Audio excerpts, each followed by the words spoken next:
சமூகத்தின் பேசா பொருளாக இருந்த விதவை மறுமணம், ஜமீன்தார் முறை எதிர்ப்பு, தீண்டாமை அழிப்பு, மதப்பாசாங்கு ஒழிப்பு போன்றவற்றை சமூகத்தின் பேசப்படும் பொருளாக்கிய பெருமைக்குரியவர் என்று தந்தை பெரியாரால் பாராட்டப் பெற்றவர்.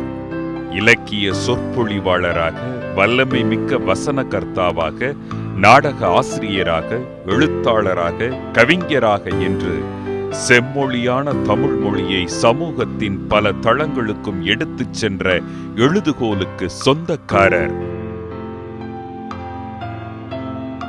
விடியற்காலை தொடங்கி நள்ளிரவு வரை, இளமை காலத்திலிருந்து இன்று வரை இலக்கிய பணிகள், பொது கூட்டங்கள், அறிக்கைகள், கடிதங்கள், விமர்சனங்கள் என்று தளராமல் செயல்படும் வியப்புக்குரிய உழைப்பாளி திரு மு. கருணாநிதி அவர்கள் இன்று தனது 92வது வயதில் அடியெடுத்து வைக்கின்றார்.